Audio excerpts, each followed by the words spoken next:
antes do intervalo, tá, gente? Ainda temos as outras.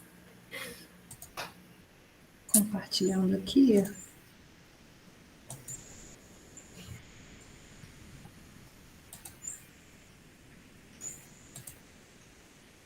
Então, a Natália, ela é aluna de doutorado e ela vai iniciar sua apresentação agora. Fique à vontade, Natália. São 15 minutos de apresentação, 5 minutos de perguntas, e quando faltar 5 minutos para terminar a sua apresentação, eu te aviso, tá bem? Tá bem. Vocês conseguem ver o modo de apresentação? Sim, está no modo de apresentação. Então, bom dia a todos. Meu nome é Natália, como foi apresentado. A minha orientadora é a professora Sandra, a minha co-orientadora é a professora Ada, e eu vou falar sobre a estrutura e propriedade da cerâmica avançada titanato de magnésio.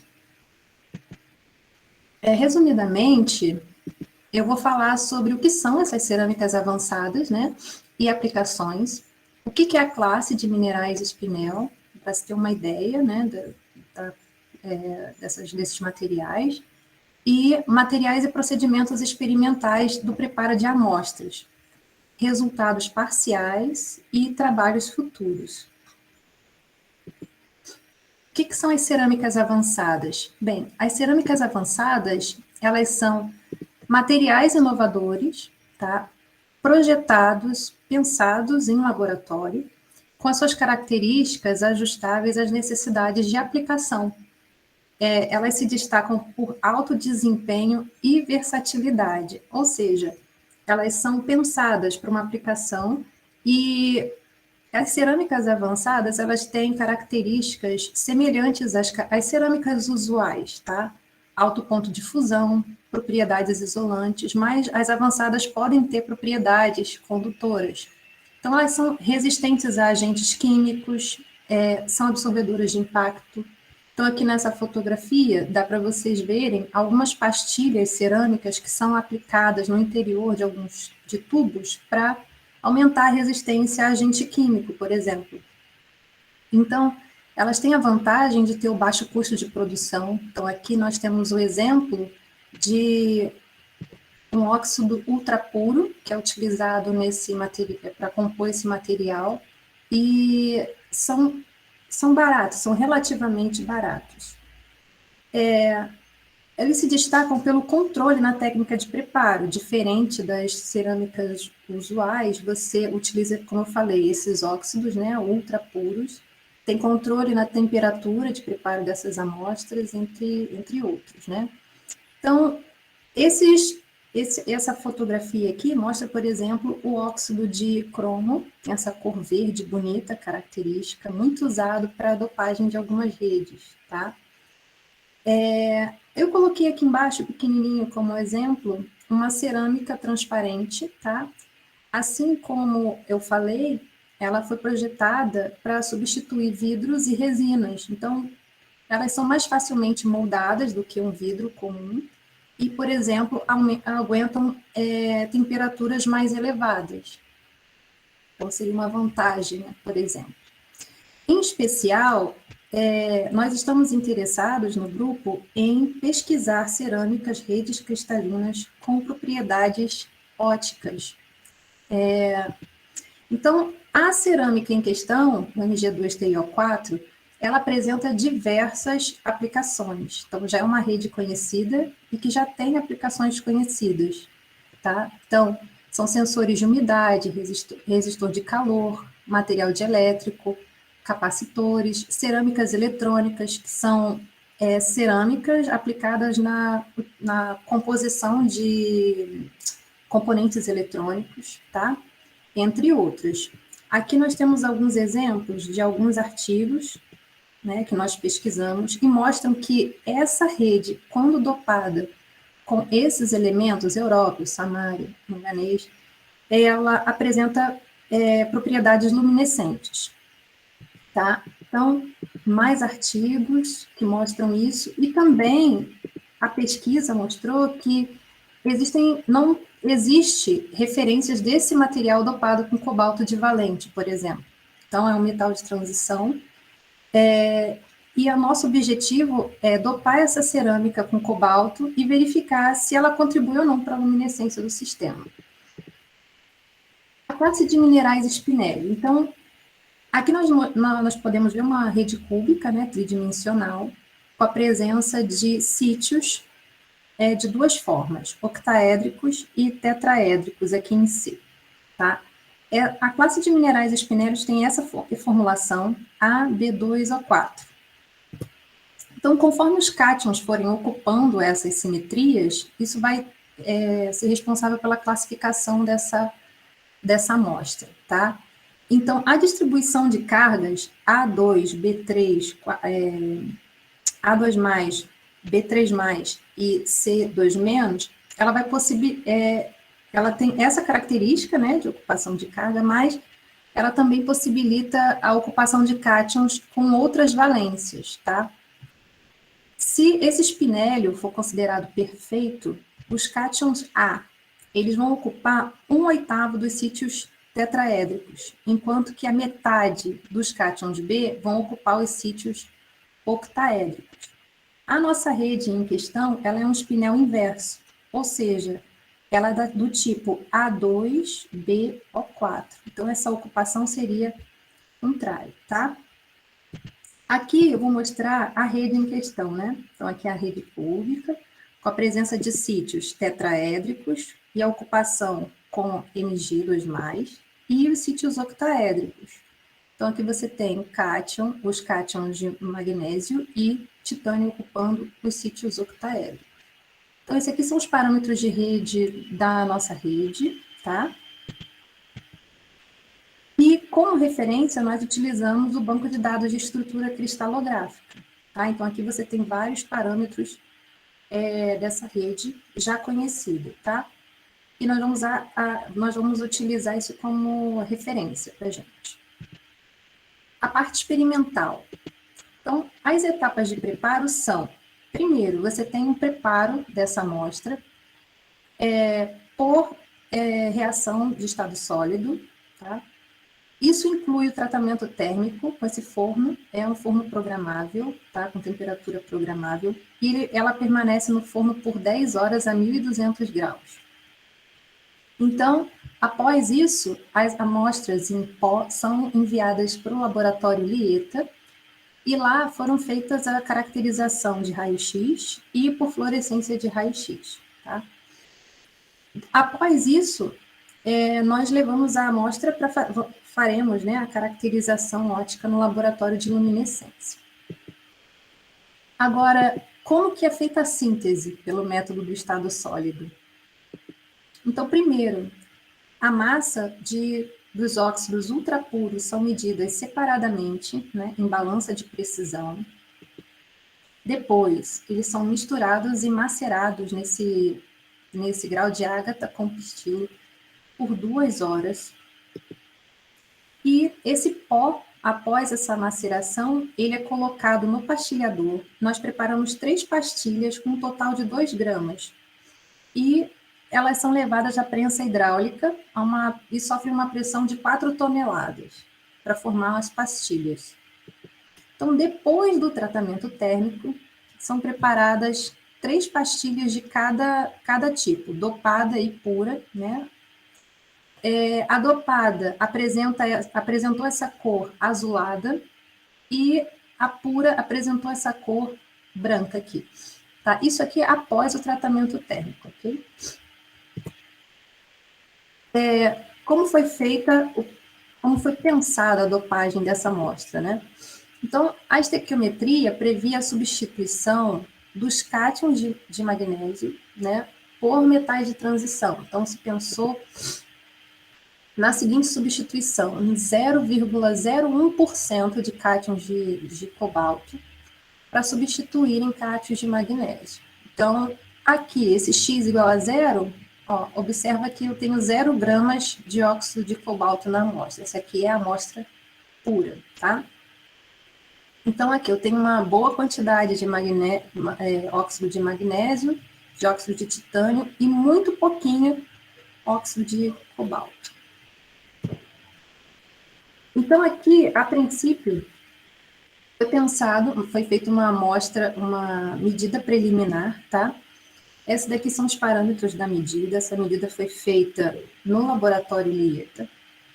E ela mostra aqui, em especial nessa linha 7, que é a linha próxima ao 100% da formação dessa rede, que essa rede se formou, tá? Isso é uma evidência, a linha mais intensa. Aqui em 6, nós observamos a presença de uma rede espúria, né? Uma rede espúria, que é o Mg2-TiO3, que já estava previsto na literatura, tá? Apesar disso, ela tem baixa intensidade, de 19,2%. Então, aqui, a difração de raio-x para a amostra dopada, tá? Também mostra a formação da rede e uma fase espúria com uma quantidade bem menor, tá? Parâmetros de medida aqui, né? E a baixa intensidade de 9,9% da rede adicional. Essa rede adicional, ela poderia interferir? Então, a princípio, como o cobalto tem preferência de ocupação, né, por sítios tetraédricos, aqui nós temos, por exemplo, essa rede formada por sítios com prevalência octaédrica. Então, a princípio, ela não interferiria, tá? E aqui os parâmetros, né, de rede dessa amostra tiradas do banco de dados como referência. Então, o refinamento da amostra, tá? Natália, com licença, faltam 5 minutos para sua apresentação finalizar. Obrigada. Aqui é o refinamento da amostra, tá? O refinamento, ele é uma ferramenta utilizada para obter dados sobre a estrutura cristalina da amostra. Então, a partir dos dados que nós recebemos da difração de raio-x, nós utilizamos um modelo, né, baseados em referências já conhecidas, para fazer de forma interativa, né, até que a comparação entre esses dois dados, o observado e o calculado. Então, aqui, a diferença entre esses dois dados é que mostra o padrão de qualidade do refino da amostra, tá certo? Então, a partir disso, nós retiramos informações, né, parâmetros cristalinos e tiramos informações quantitativas sobre a fase principal e a fase adicional, certo?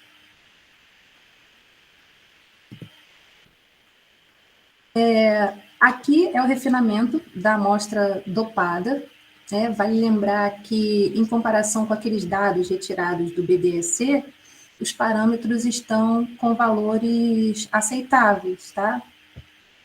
E esse padrão de qualidade, ele ficaria em torno de 1,3 para amostras com fases adicionais, pelo menos uma fase adicional. Então, isso aqui mostra o alto nível do padrão de refinamento.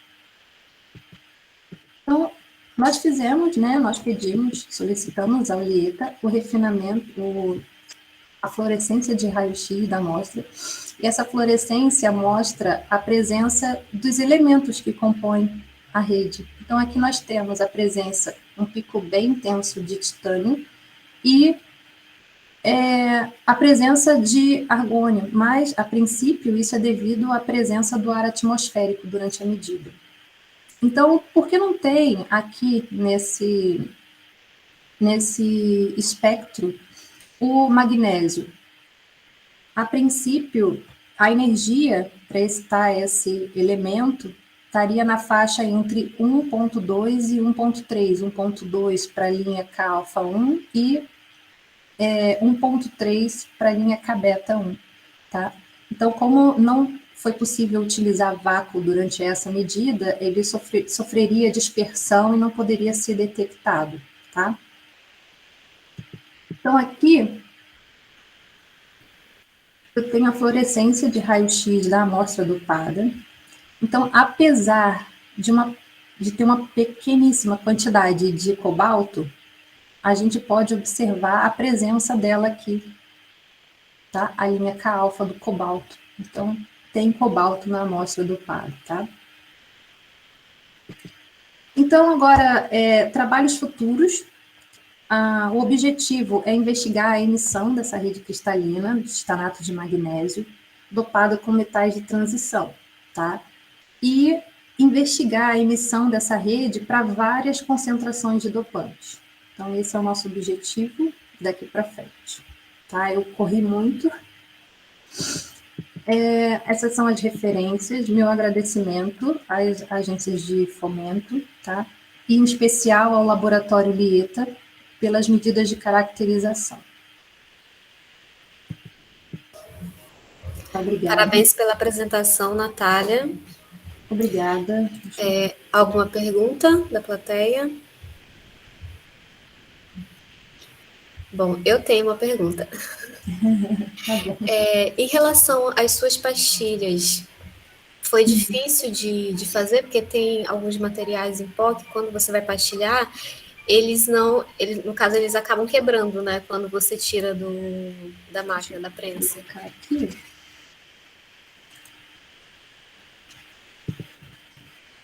Aqui, né? Deixa eu ajudar aqui a Natália dessa vez. Essas amostras, não foi a Natália que fez exatamente, né? Mas a ideia, na verdade, essas amostras foram feitas por um aluno de iniciação científica, só que a ideia, como a Natália disse no final da apresentação dela, é expandir esse estudo para outras concentrações, que aí é o que ela vai fazer. Então, respondendo a sua pergunta, por acaso essas amostras não são tão difíceis, mas eu já peguei, acho que a Natália também já pegou amostras muito difíceis de pastilhar, que quando você tira do pastilhador, ela quebra na nossa mão, você tem que voltar e fazer tudo de novo. Sim. Mas essas, por acaso, elas foram muito tranquilas de serem preparadas. Que tem algumas, né, são muito sensíveis, então tem. O trabalho que você tem só para fazer a pastilha dela, né, já é bem grande mesmo. Quem está no laboratório sabe como você tem um monte de variáveis aí que pode fazer o seu trabalho atrasar um pouco, ou às vezes até ser encurtado, você às vezes tem boas surpresas, mas também tem surpresas ruins, né? Então, foi uma boa pergunta, até para demonstrar essa questão, né, do trabalho em laboratório. Sim, com certeza. Principalmente nessa parte do manuseio, né, quando você está fazendo a síntese, né? Verdade. Bastante tempo. Eu tenho outra pergunta também, Natália, sobre os teus difratogramas. Eu não sei se eu entendi muito bem, mas parece que os picos principais eles estão em torno de 35 graus, né? Isso. Aqui, esse é o pico principal da amostra do MG2 TiO4, tá? Certo. E o intervalo que você mediu conseguiu pegar abaixo de 15 graus? Não, não foi eu que fiz essas medidas, mas o intervalo é esse aqui, ó. Normalmente o intervalo que utilizam, né? Porque eu acho que abaixo de 15 graus não tem nenhum pico significativo para essas amostras. Entendi. Então, normalmente ficam em torno de 35, né? Para esse tipo de amostra. Isso é característico, digamos, desse grupo espacial ao qual pertence essa amostra, né, que é o FD3M, né, não me lembro agora. Isso, é característico desse grupo espacial. Então, qualquer composto que faça parte desse grupo espacial vai ter um pico característico mais ou menos aí nessa posição, em torno de 35 graus. Entendi. É bom porque você já sabe onde procurar, né, esses picos, né, no caso, o intervalo, né? Que eu não tinha visto aqui abaixo que você colocou essa informação. Então, desculpa a pergunta. Não, de jeito nenhum. Pode perguntar. Bom, era só isso que eu tinha para perguntar. Mais alguém tem alguma pergunta? Bom, então, muito obrigada, Natália, novamente, pela sua apresentação. E nós vamos ter o intervalo agora, voltaremos às 10h40. Não vão embora, hein, gente? Tem mais.